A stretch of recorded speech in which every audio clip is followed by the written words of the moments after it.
Hello and welcome. We are live from New Delhi. You're watching DD India Live, India's voice to the world. I'm Abhishek Mahajan. Coming up in the next 30 minutes. Fifth phase of voting for general election to be held on May 20th in 49 constituencies spread across 8 states and union territories. Meanwhile, campaigning for sixth phase begins with major political leaders ramping up their campaigns across various constituencies. Georgian president put a symbolic veto on the Russia-style foreign influence law that has sparked unprecedented protest warnings. And in Elorda Cup 2024, ace boxers Nikhat and Minakshi strike gold as India finish with 12 medals.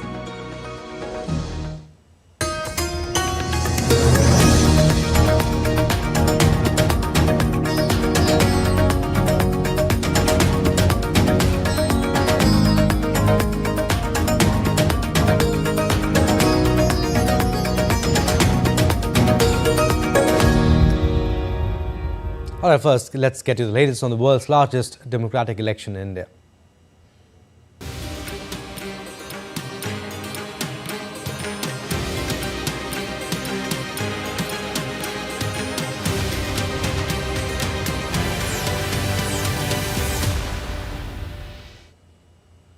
The fifth phase of voting for the Lok Sabha election will be held on May 20th in 49 constituencies spread across 8 states and union territories.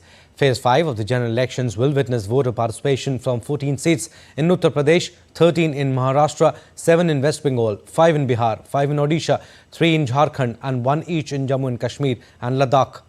According to the Election Commission, 695 candidates are in the fray for the fifth phase of polling. Some of the key candidates in the fifth phase include Congress leader Rahul Gandhi, contesting from Raebareli seat, Union Minister Smriti Irani contesting from Amethi, and Defence Minister Rajnath Singh contesting from the Lucknow seat.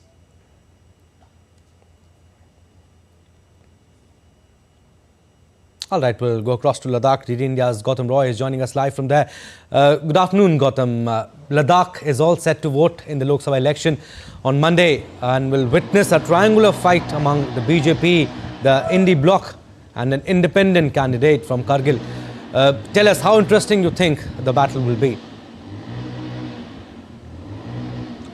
Well, good afternoon to you, Abhishek, and Jule, as they say in Ladakh. The battle is, it's a triangular battle. That's what we've been saying right through, and the permutation combinations seem to be pivoting around the fact as to what really do the people of Ladakh want, because one was, of course, the different aspirations that the people of Leh, which is one district, and the people of Kargil, which is the second district in the entire union territory of Ladakh.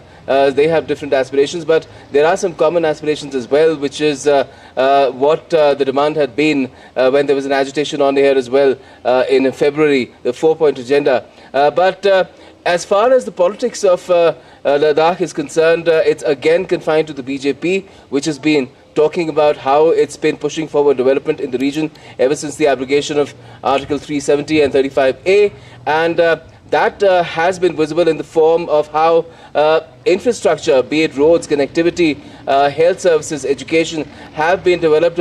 There's an effort to give it all a pace, especially wherever strategic interests of the country are concerned, because Ladakh is a very, very sensitive area. It's got China on the east, Pakistan on the west.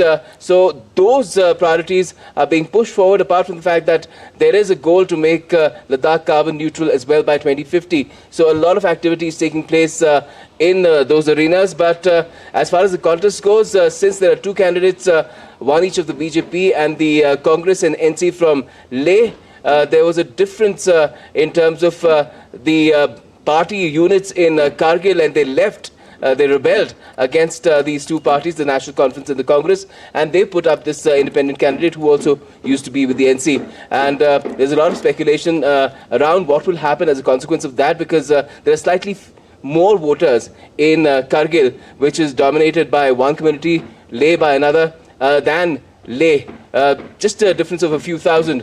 But it depends on how people think of the contest, how they think should their representative be in Delhi, what kind of a cause can that representative pursue? Because there are strong regional aspirations here, and they want someone who can get the job done. Right, I was about to come to that, Gautam. More than 180,000 voters. What are they saying? What are the challenges there? What are their demands? Well, if you look at what's happened since the abrogation of Article 370, there has been a lot of development taking place. But at the same time, the people here, the Ladakhis themselves, feel that it should be led from Ladakh. And a lot of things that are taking place, they feel that they would be done much better if they're handled from here. So they've had a 4-point agenda. There's been an apex body in Leh. There's been another association in Kargil.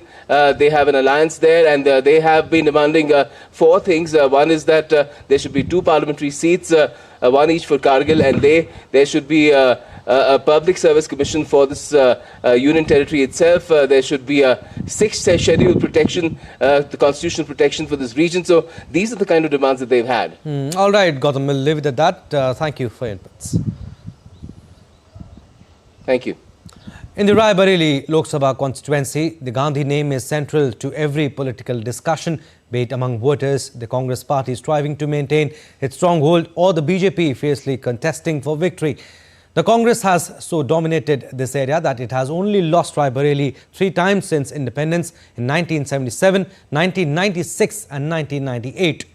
Sonia Gandhi represented the constituency for 4 consecutive terms starting in 2004, and she has now handed over the reins to her son Rahul Gandhi.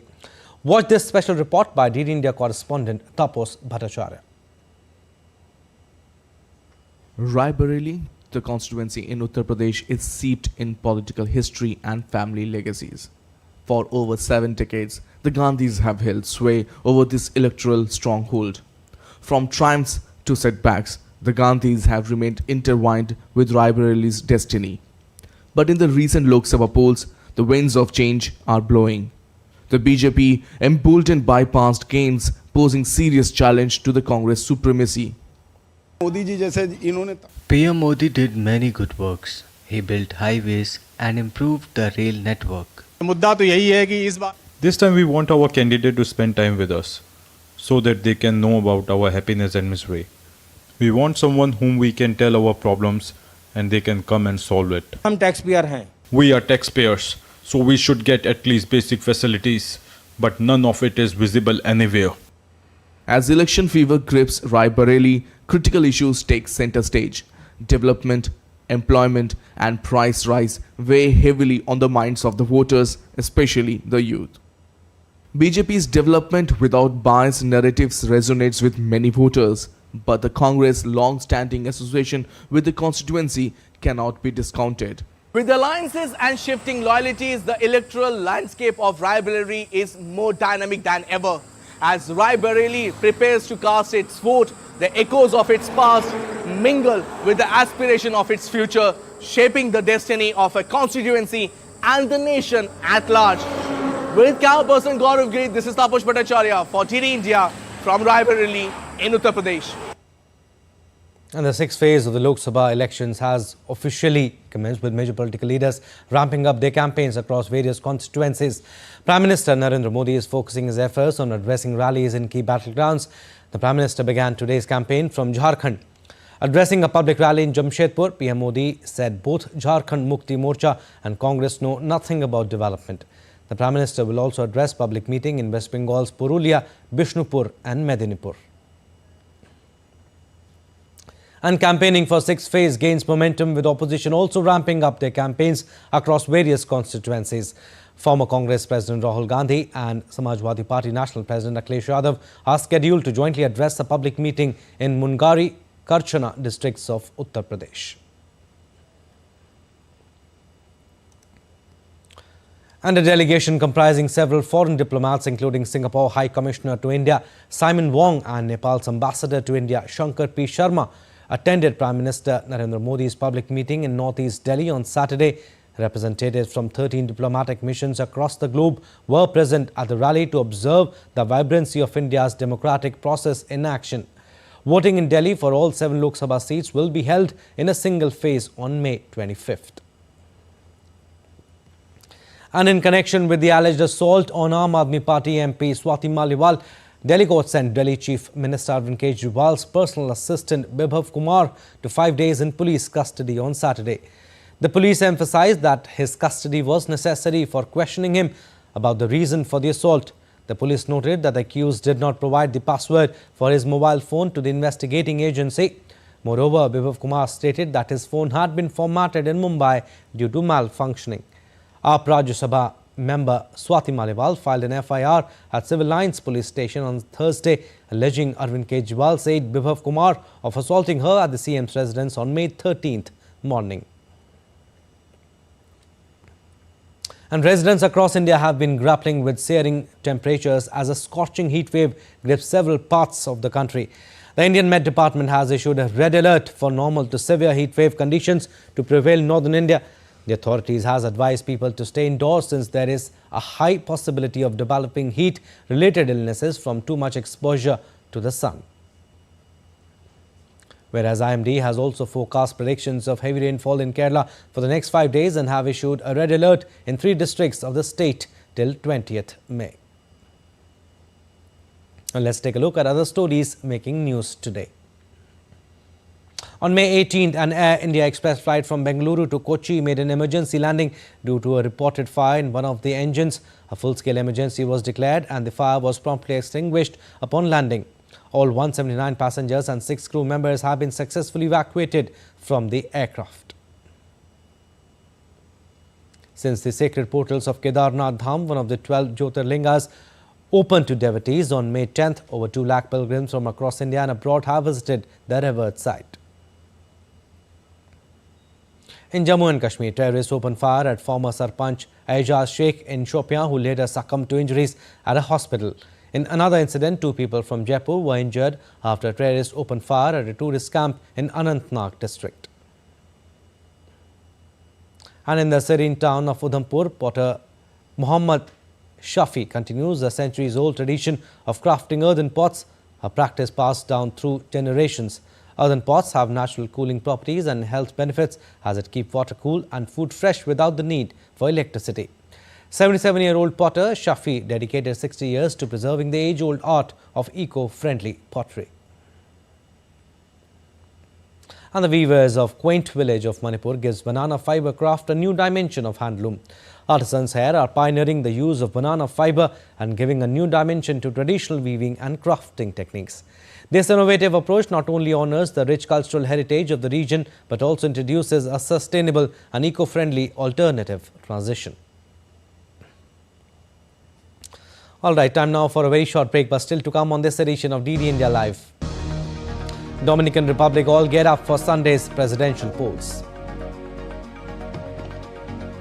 Israeli minister threatens to quit, issues Gaza ultimatum to Netanyahu. And flash floods wreak havoc in Afghanistan, kills 50, several missing.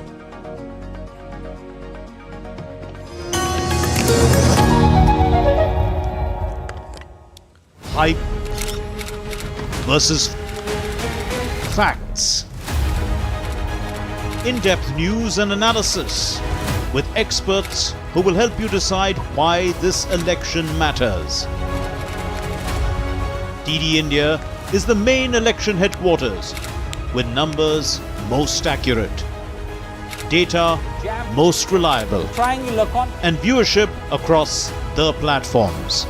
Stay tuned to the Great Indian Election only on weekdays at 8:30 p.m. IST and 1500 hours GMT.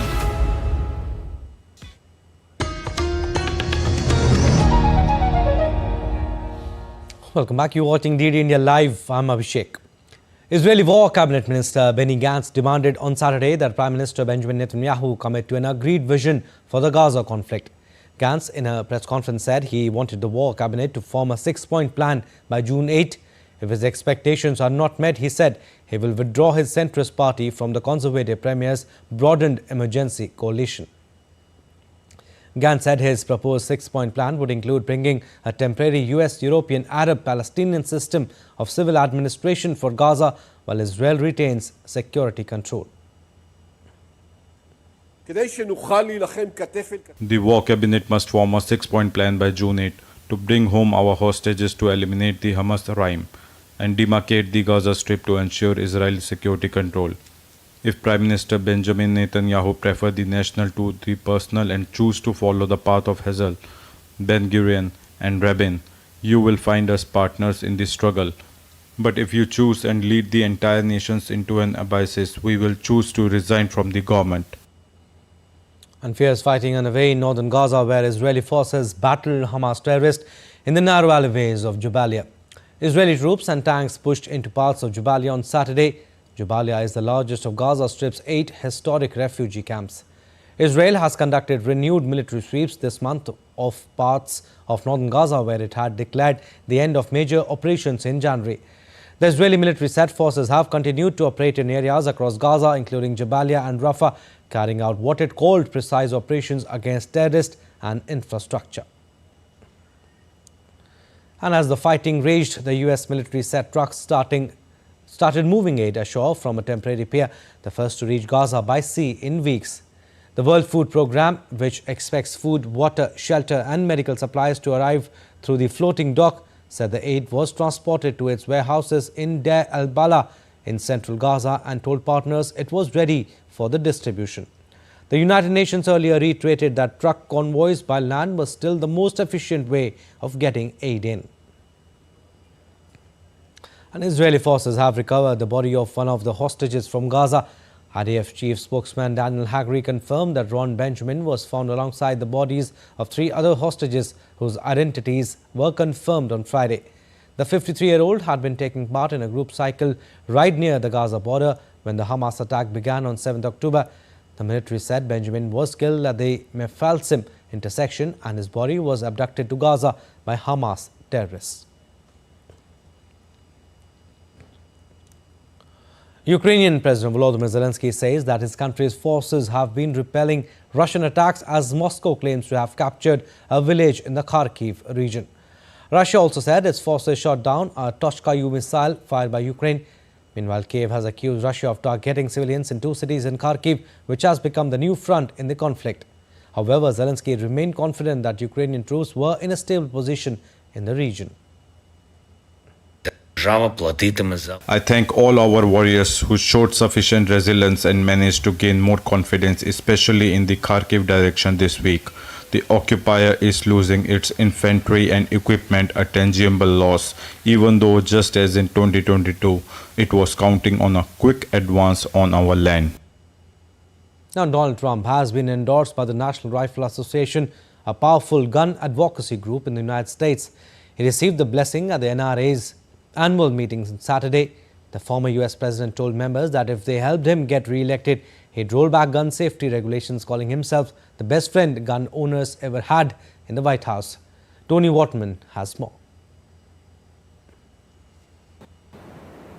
In his speech, Donald Trump really leaned into the idea that he is the only one who can save the Second Amendment, the constitutional right in America to keep and bear arms. He said that right was under siege, and he repeatedly urged the crowd to vote in this November's presidential election. If the gun owners voted, we would swamp them at levels that nobody's ever seen before. So I think you're a rebellious bunch, but let's be rebellious and vote this time, okay? He vowed that if he won, he would roll back gun regulation that has been enacted under the Biden administration, but without giving any examples. Now, any sort of rollback would come at a time when gun violence is near record highs in the United States, with nearly 19,000 gun-related deaths last year, excluding suicides, and at a time when firearms are a leading cause of death in children. Now, before Trump took the stage, the NRA announced its endorsement of the former president, which comes with a lot of political and financial firepower. The NRA spent more than $30 million to help Trump get elected back in 2016, money that Trump needs as his campaign trails far behind President Biden in fundraising. Plus, Trump's team is now spending as much money on his legal bills as his re-election campaign. But even though the the NRA has lots of money, it is not the same machine it was back in 2016. It is still recovering from embarrassing corruption scandals within its top ranks, which has damaged its credibility. Now, besides gun rights, Trump's speech also focused a lot on immigration, which actually drew the biggest cheers and standing ovations from the crowd. No matter how hateful and corrupt the communists and criminals we're fighting against may be, you must never forget this nation does not belong to them. This nation belongs to you. And you. This is your home. This is your heritage, and our American liberty is your God-given right. So besides gun access, this crowd at the NRA meeting clearly seeing immigration and the border as top issues this election season. Tony Waterman in Dallas, Texas, reporting for DD India. And Dominican Republic is all geared up for Sunday's presidential polls. Electoral authorities in the capital city of Santo Domingo reported on Saturday that the preparations were going smoothly. Military personnel patrolled the exterior of the Central Electoral Board building as electoral staff carried and transported black packages containing voting materials. If no candidate wins more than 50% of the vote, a second round will be held on June 30th. Now, Georgia's president has vetoed a bill on foreign agents, saying that it was a Russian law that contradicts the constitution. However, the country's parliament is widely expected to overturn the veto. The draft law triggered mass protests across Georgia and drew condemnation from the United States. The law would require organizations receiving more than 20% of their funding from abroad to register as agents of foreign influence. The draft law's opponents say that the bill states charges similar to what Russian dissidents face. And at least 50 people dead after a fresh bout of heavy rain and flooding in central Afghanistan. Dozens others remain missing. The province had suffered significant financial losses, with thousands of homes and properties damaged. Hundreds of hectares of agricultural land have been destroyed due to floods. Calling the situation grim, authorities say the heavy precipitation is a serious concern for everyone.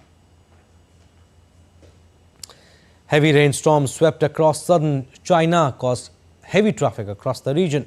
The Chinese weather authorities have warned of heavy flooding in some rivers in northern and eastern parts of Guangxi, with water level rivers expected to rise significantly by Monday. Frequent rainfall is expected to continue in the coming days across southern China in the coming days. And volcano eruption in Indonesia's forced 7 villages to evacuate. The eruption spewed clouds of grey ash in the sky. Indonesia's volcanology agency raised the alert level of the volcano to the highest level on Thursday after Ibu erupted multiple times earlier this month. The agency urged residents not to go near the volcano. Now, Gopi Thotakura is set to become the first Indian space tourist. He is part of 6-member crew which will venture into space on the NS-25 mission of Blue Origin on Sunday. The mission is expected to lift off from a launch site, Texas in US. If the mission is successful, Thotakura will become the second Indian after Wing Commander Rakesh Sharma to go into space. Blue Origin is an aerospace company established by Amazon founder Jeff Bezos. Sports now. We'll start with IPL. Sunrisers Hyderabad, which has already qualified for the playoffs, will play depleted Punjab Kings today. In its last league match at the Rajiv Gandhi Stadium in Hyderabad on Sunday, Sunrisers, which has 13 points, should look to pick full points against a team which will not have the service of key player Sam Curran and hard-hitting Johnny Bairstow. Hyderabad played its last game on May 8 when it dropped Lucknow Super Giants by 10 wickets, with openers Abhishek Sharma and Travis Head achieving the target of 166 in 9.4 overs. After the long break, it will be interesting to see how quickly it seizes the momentum ahead of the playoffs. And Rajasthan Royals will take on Kolkata Knight Riders at the Barsapara Cricket Stadium in Guwahati in the second match of the day. Rajasthan were the team to beat in the first half of the season as they won 8 out of the first 9 matches. However, they have suffered 4 defeats in a row and are desperately looking for a win on Sunday to finish second on the points table and ensure a spot in Qualifier 1. On the other hand, Kolkata have already booked their spot in Qualifier 1 after winning 9 out of their 13 matches. They won 4 games consecutively before their last match against Gujarat Titans was washed out.